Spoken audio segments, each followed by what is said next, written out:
Alright, Shalom. Call Halam, Yahweh Bashim Yahushai. Double honors to the apostles and elders at Great Millstone. Honors and salutations to all sincere Akim around the four corners pushing the truth in all sincerity. Alright, with the GMS Watchman Philadelphia camp. To my right is the mod, and the brother holding the camera is Maquad. Alright, now we're here today. This is the Day of Atonement, which we did a lesson earlier about the Philadelphia Indians, okay? Now we're at the Pennsylvania Indians, Salakia. Now we're here at the actual site where the Conestoga Indians were massacred at, okay? Which is another Pennsylvania Indian tribe, okay? That the so-called white man put to death unrighteously, man. All right. So we're right here where our ancestors are buried at, you know, where they got massacred at. And what they do behind us, you have a opera house, man. And they named this place after the guy Robert Fulton, okay, which is a goddamn Edomite. And how they do it, they built this building, and they try to make it that now all of a sudden they want to do acting and theater. All right, so you people that's heavy into the theater and acting and stuff like that, you know, just know that this is one of the first buildings, all right, that they built up, and it's right where their ancestors were massacred at, man. You got the book, the Massacre of the Conestoga Indians right here, and we're just going to do a brief lesson out of this, man. All right. Yeah, 'cause this is, you know, right now we're in Lancaster, Pennsylvania. Okay. This is, I believe this is Water Street. That's King Street, and then to the front of the building is Prince Street. So that's basically around the area where this particular massacre occurred. All right, so I just got some stuff that's highlighted. I want to read real quick.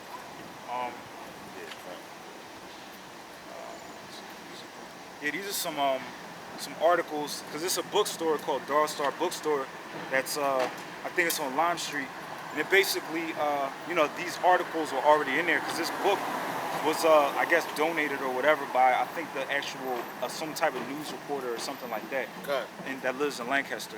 Okay. So I'm gonna just read this real quick. This one right here, it says house cleaner settle. Right. Read the dates on it too. Yeah, it's dated. Let you know how they Dated December 1st, 2010. It says, they proud of this shit. yeah, it says, house cleaner settlement for Indians and black farmers. It says American Indian landowners and black farmers who for years have waited for Washington to address their claims of government mistreatment won a hard-fought victory Tuesday as Congress cleared legislation to pay the group's $4.6 billion to settle a pair of historic class action lawsuits. The measure passed the House a 256 to 152 vote, and now goes to President Barack Obama, who promised during his campaign to work towards resolving the long-standing disputes and other involving the government's discrimination against minorities. In a statement, Obama applauded the bill's passage, and said he would continue working to resolve other lingering complaints of historic discrimination, including from women and Hispanic farmers. Luis Cabot, a member of the Blackfeet tribe from Brown Mount and led plaintiff in the Indian case, called it a historic day in Indian County as well as in American history. A monumental step has been taken to remove a stain of our national honor and create a better future for Indians as our government begins to make some amendments from grave past injuries. She said the package would award some $3.4 billion to American Indians over claims they were cheated out of royalties overseen by the Interior Department of resources such as oil, gas, and timber. Another $1.2 billion will go to African Americans who claim they have been denied loans and other assistance from the agriculture department. The settlements have broad bipartisan support, but have stalled on Capitol Hill over costs until the Senate broke a stalemate earlier this month. through the Senate passed the measure without opposition. All but 16 Republicans opposed it in the House. I mean, that's just the article. All right, so this is from the book, chapter 1. It says, early that morning, December 13th, 1763, more than 50 of the riders had assembled near John Harris Ferry at a place called Paxton in Lancaster County, Pennsylvania. Most were Scotch-Irish Presbyterians, and many were members of the Paxton Rangers, a militia unit formed to protect Paxton and its neighboring townships from marauding Indians. Hold on. Now, before we bring out the scripture for that, I just want to say the brother had, when he was reading in the article, it was talking about amendments, all right? That the government was going to give amendment to the so-called blacks, Latinos, and Native Americans, okay? And the only amendment that's going to, only compensation or payment or repayment back, which that's amendment, is a payment, the make amends to make things right, all right? Amendment is to make things right. The only one that's going to amend that is Yahweh Ba'ashim Yahushua, man. Not your so-called white man, not your government, all right? And furthermore, Barack Obama, okay, he wasn't our people, all right? He was a fucking Hamite. This is Ecclesiastes 35 and 13. He will not accept any person against a poor man, but will hear the prayers of the oppressed.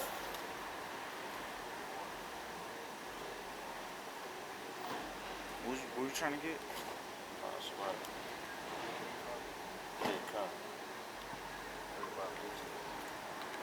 Ecclesiastes 35 and 18. For the Lord will not be slack, neither will the mighty be patient towards them, till the unmerciful be and repay vengeance to Salah.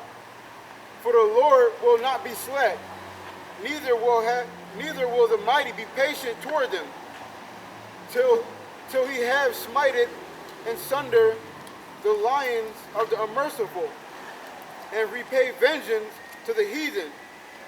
There you go, man. So the Lord's going to do that. Repay vengeance to the heathens, man. All right, and those people that the brother was just reading about, in that article. First of all, heathen owns that news press. All right. Second of all, you know, those heathens are trying to act like they want to give us compensation of money. All right. America is not a place that you came to in the Native Americans, where we're standing right here on a massacred ground while people were massacred at. All right, we standing right here where the massacred at, and they talking about you can have you're going to give us money, the compensation for that. All right, what the scripture just said is only compensation for that is going to be vengeance, man, according to the Bible, man. All right. That's the only thing that you can get paid back. You can't buy your way out of this hell that's coming to you so-called white people, man. Yeah, like, you know, the scripture says they shall seek to please the poor. That's right. And who are the poor? We're the poor. We're the poor in spirit. We're not. Well, right now we're financially poor in this society and this setup. All right, but we're rich in spirit, man. All right. That's why I said in Revelation, I believe it's 3:9 or 2:9, when he says, "You know thy works, and he knows thy poverty, man." All right, he said, "But thou art rich." Okay, so basically, we're rich in spirit, man. What's going on? Go ahead, It says, in late August, unsettled by recent Indian depredations.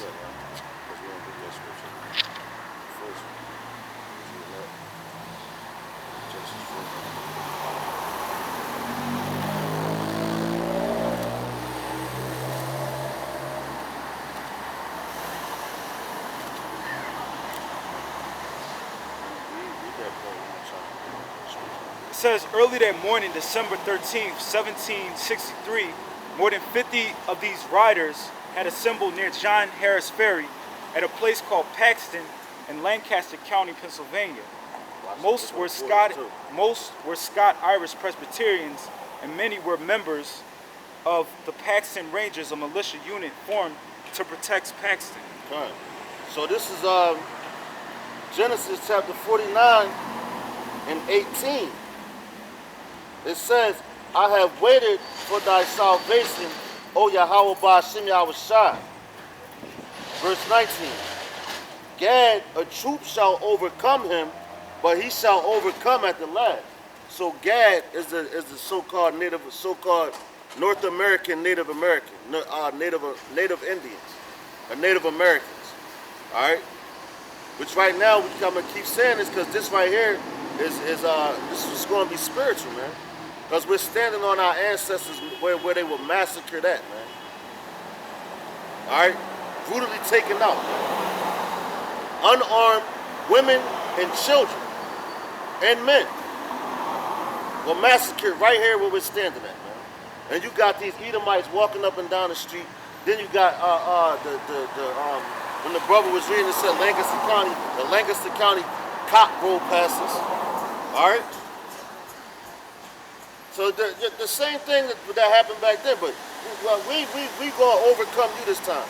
All right, we're not gonna get massacred. All right, we gonna be the ones doing the massacring according to the Bible, man. All right. All right, the scriptures say no weapon formed against us shall prosper. All right. Yes. Numbers 35 and 33. So ye shall not pollute the land wherein ye are, for blood it defileth the land, and the land cannot be cleansed of the blood that is shed therein, but by the blood of him that shed it. That's right. Read that one more time over the Salah. Numbers 35 and 33. So ye shall not pollute the land wherein ye are, for blood defileth the land. That's right. So you should not pollute the land where we are. Where we at? We right here in Lancaster County, Pennsylvania, man. So how was the land polluted? With the blood of the saints. All right, which were the Gadites, man. All right, which they massacred right here where we're standing at, man. Where these cars are riding up and down. This right here is a burial ground. All right. Right where we're standing at is a burial ground, man. Okay? And the land cannot be cleansed of the blood that is shed therein, but by the blood of him that shed it. That's right. So it said the land cannot be cleansed by the blood therein, unless it's by the ones that shed it. And who shed this? Who shed this blood right here where we standing at? All right, the so-called white man, you Edomites. All right. So that's the only way that this blood is going to be cleansed. That's how you just had this Edomite walk past. That was his spirit. And he got on a red shirt. So that's representing the blood that he's going to have to shed to cleanse this land, man. All right?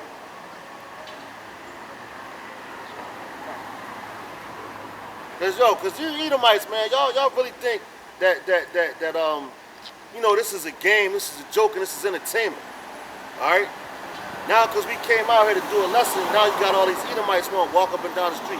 I guess he worked for us. So the next thing he's going to try to do is go call the police to see what we out here doing. Oh yeah, kind of. When we just finished up the lesson about the Pennsylvania Indians, we had a cop bypassing out. As soon as I said my mouth, I was like, yo, man. I said, I'm surprised the police ain't pull up. As soon as I said it, here come the park ranger. So I'm like, hey guys, what you doing? Had his hand on his gun. So he was ready to massacre us right there, man. Told me he said somebody said. Oh, okay. Go ahead. Yeah, he said they got somebody called the police and they said it was 3 guys out there with camouflage fatigues on or something like that. Because we got on our garments, camouflage, but these 2 brothers do have on fatigue pants. But I think he just looked at y'all pants and was like, yeah, they said it was 3 guys out here fatigue. I got on jeans, man. You know, and when he pulled up, I was actually wrapping my garment up, man. And we just wrapped up our lesson, man. And here comes Esau, you know? And I mean, and I mean, we weren't doing anything wrong or anything like that. We was just out there teaching, like, how we, we was out in the open, like, we wasn't around any houses or nothing like that. Yeah. We'd be disturbing any noise ordinances or nothing like that. So you had to call the park ranger on us, man? Like, what you was looking for, Yogi the Bear? So boo-boo, you know? All right, in late August, unsettled by recent Indian depredation, some of the Rangers had decided to follow the enemy home. They had ridden north to the Susquehanna West Branch, where a group of Indian painted for war had surprised the militiamen, killing 4 and wounding 6 before disappearing into the woods. That's right. So yo, that reminds me of like the whole Nat Turner thing, man. They surprised them. They surprised them Edomites, man. You know, they killed them, and that was murder with just cause. Why? Because they was killing us. All right. So they surprised them and killed them, man. It says demoralized by the ambush, the Rangers had decided to return to Paxton. Oh shit, go down. Salakia. Yo, it's funny that they said the Rangers, because they surprised the Rangers, right? They said they surprised the Rangers. You think it's funny. Fucking healthy about car. Goddamn truck. But they said they surprised the Rangers. That's what we just did when we was out there teaching. We surprised the Rangers because he thought he was going to sneak up on us while we was in the middle of our lesson, but through the spirit, we was done. You know? That's why he was surprised, like, oh shit. Because he thought he had something on his hand, man. And guess what he was? A park ranger, man. Go ahead, all right. It says along the way, a small group that had became detached from the main body had run into 3 Indians returning home after trading at Bethlehem. So them crackers, they got lost from the convoy or whatever. Yeah, the people. They like, you know how they run in armies and all that. They got lost, and that was the Lord. The Lord did that, man. Go ahead, huh? It says the Indians had posed no threat, but the Rangers had shot them and returned to Paxton with their scalps. See their that? only emblem of success. See that? So they scalped us, man. The only emblem of success. Go ahead, read that scripture. 13:10. Romans 13:10. Love worketh no ill to his neighbor. Therefore, love is the fulfilling of the law. Right, man. So love worketh no ill to his neighbor. That's how you know that those people wasn't our neighbor, man. All right. What you want to call them today? You niggas like moving in these Edomite neighborhoods, man. So you're moving to an Edomite neighborhood and be like, oh, that's my neighbor. You know? That's because you live next door to him. Love worketh no ill towards a neighbor. And furthermore, your neighbor is your brother, man. All right? Your neighbor is your brother, man. And these Edomites, okay, you can say that it was your brother. They're not your damn brother, man. Because what did they do? The Rangers came, that's just like nowadays. They pose no threat, man. No threat at all. And what they do, they kill you. Just like you'll have, for instance, you've been having a whole lot of unarmed police shootings. What they do, they pull up to a scene, try to assess what's going on, and before they be like, oh, go in your glove box and get your registration ID. Now, as soon as you go in your glove box and get your registration, bah, bah, bah, bah, bah, bah. He had a gun, he was reaching, but you told him to go in there and get his information, his registration and stuff like that, man. So that's being a devil in itself, man. But they talk about neighbors. Even these 2/3 out here, they ain't your brothers either, or your neighbors. Cunt, show them that. Yo, and listen, this very door right behind us, okay, where we're standing at is right here in this book, man. All right, it's right here in this book. So we're standing in the exact place where this massacre took place at, man. You know. And these damn devils and people just, and look, it's on the back block, man. So it's like it's out of sight, out of mind, out of sight, out of mind, man. All right, because that's where they got it, on a little block, man. But you can't hide things like that, man. Through the spirit and power of Yahweh Bashim Shah, we going to expose all that, man.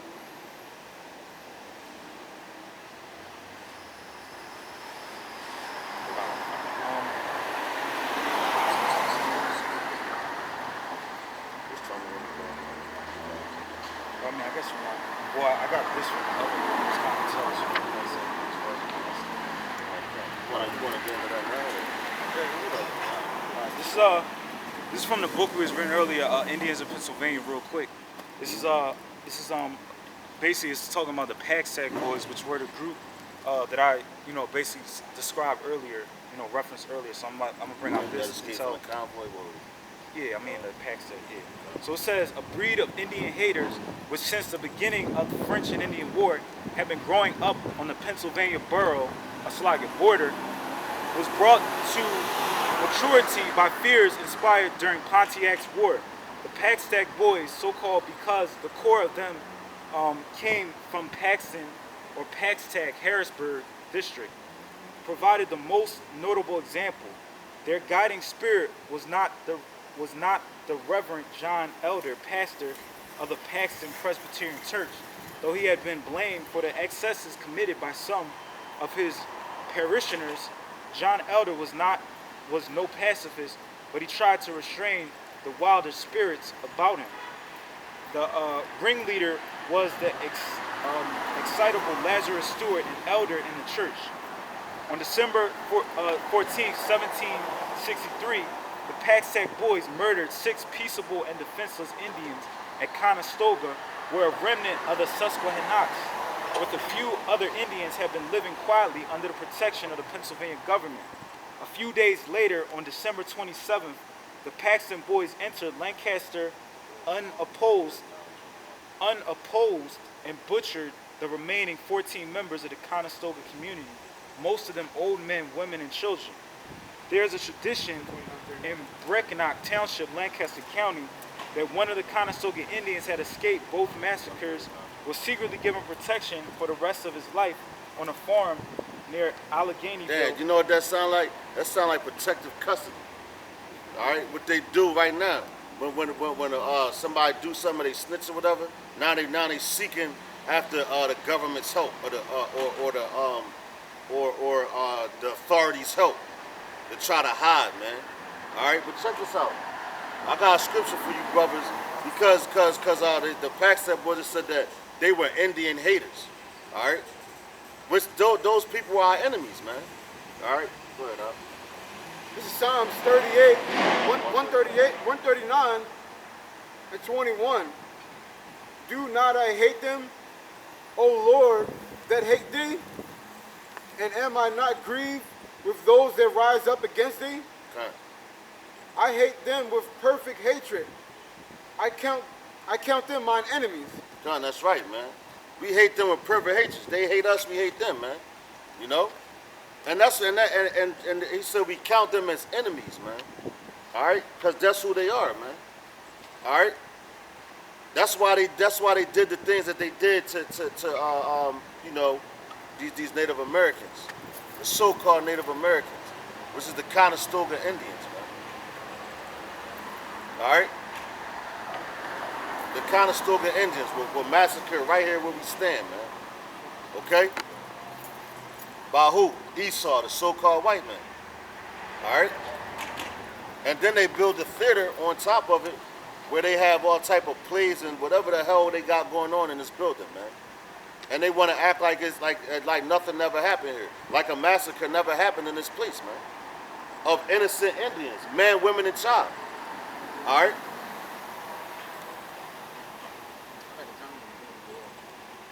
So once because it says like 5 minutes or something. Seconds. I got like a minute before. Mine's recording. I got a minute before.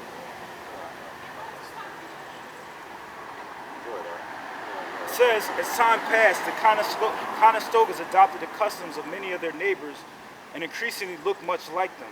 They abandoned native clothing. Relax. Read that one more time. It says, as time passed, the Conestogas adopted the custom of many of their neighbors and increasingly looked much like them. See that? They adopted the customs of their neighbors. Who was their neighbors? The so-called white man, all right, at that time. So they adopted their customs the same way they did back in ancient time, man. Get this follow. This one. Follow none of the ways of the heathen, choose none of his ways. Which one is that? Follow. Choose none of his ways. All right. Sorry, we good.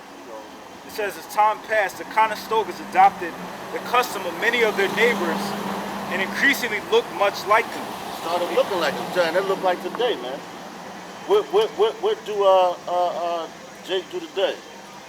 Like case in point, you had the Indian boarding schools. One of the one of the purposes of the Indian boarding schools was to basically assimilation. So they tried to assimilate the Gadites into their culture. They took off their, their cultural headdresses. They cut their hair. They, made them wear clothes that was, like the type of clothes that the so-called Caucasians wore. And they basically tried to take away their culture and their heritage and their customs. Okay.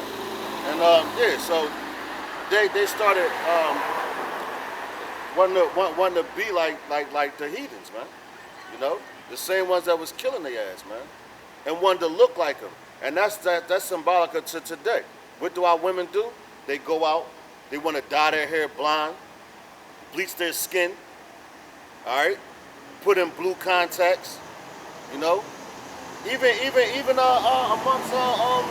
amongst the men, like Sammy Sosa. What did he do? He bleached his skin so he could look like an Edomite.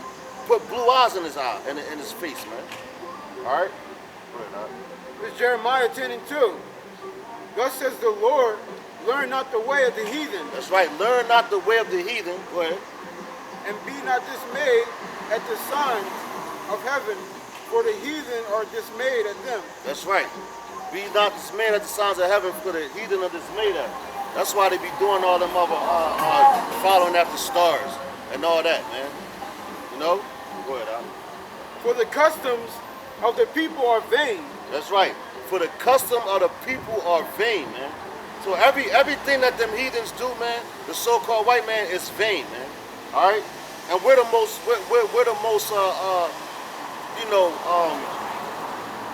most beautiful people on the face of this earth. Why the hell would you want to be like them, man? 2 minutes. Yeah. Why would you want to be like the heathen? Okay. This is the book of Proverbs, chapter 3, verse 31. It says, "Envy thou not the oppressor, and choose none of his ways," man. Okay. So it just told you right there that they started slacking. They wanted to be like the heathen. They started choosing his ways, man, acting like them, trying to be like their neighbor, which they really not your neighbor, man. All right.